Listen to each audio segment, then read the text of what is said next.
Alright, YouTube, Rigging the Election Part 3 is now out, link in the description. This one is another doozy. It's not a floozy or loozy or half doozy. Not a knockout punch, but it's pretty damaging material. Not because of the content so much. Most of it's actually silly, and even like Creamer and Foval and the others that are here are openly talking about how it's all a little bit, it's perceived of by the media as silly. But apparently what happened is that Hillary Clinton was sort of given the idea by some of these operatives, which is illegal. They're not allowed to coordinate directly with the Clinton campaign. There's the first problem.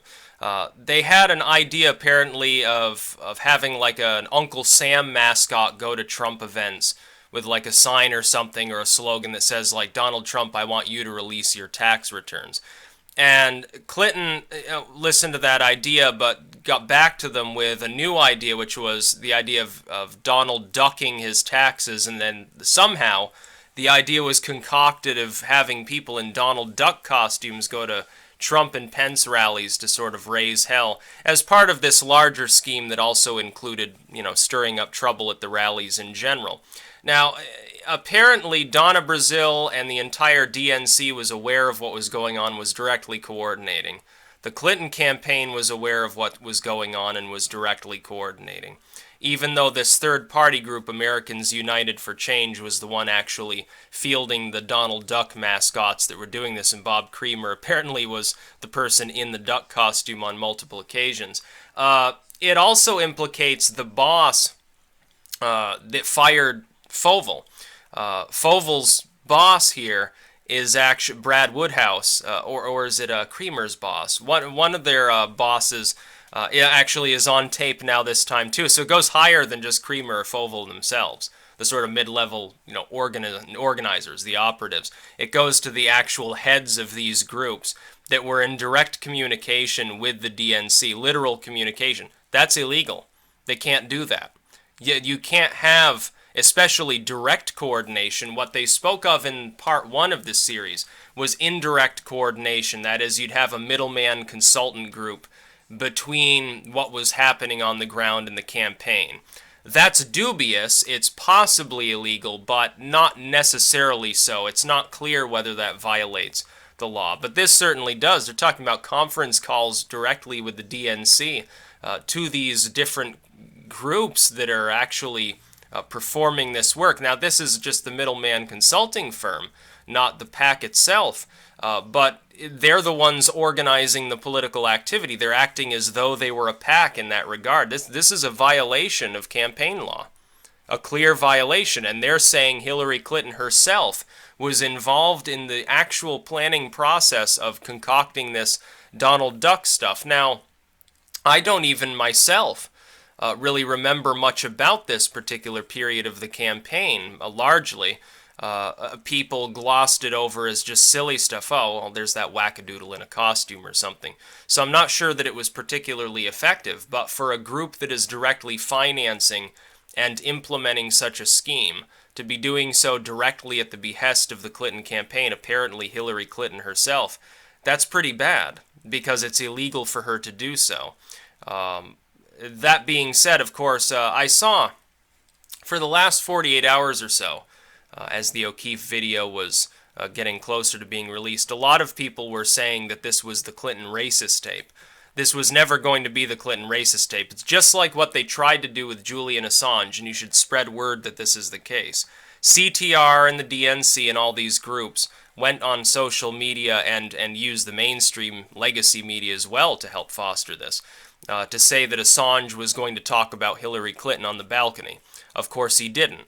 He never said he was going to. They're the ones that fluffed that story up, the idea being that people who would have been receptive to the message would get turned off to any further messages because they would no longer trust WikiLeaks, because they felt like Assange was just bullshitting, even though Assange was never the one claiming that.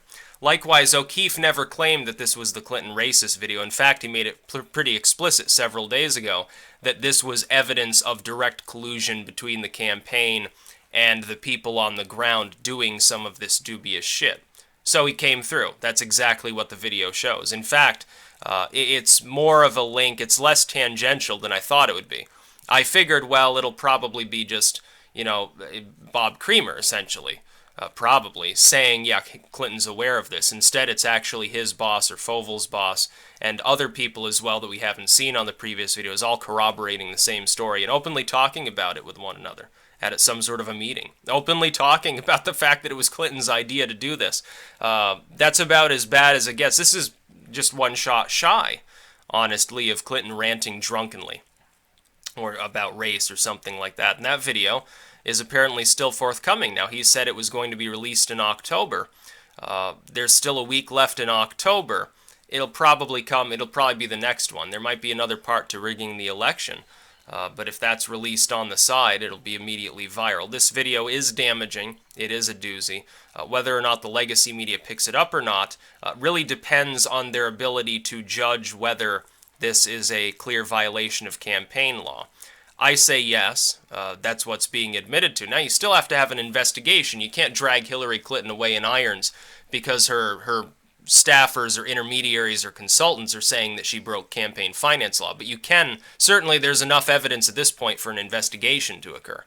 Because that's exactly what at least these people who are allied with her, working, on her behalf as a campaign, that's what they themselves are claiming. These are not low-level individuals. This isn't just some little offshoot group of private shitposters loosely affiliated with CTR. These are major organizations, major consulting firms that are involved with propping up her campaign.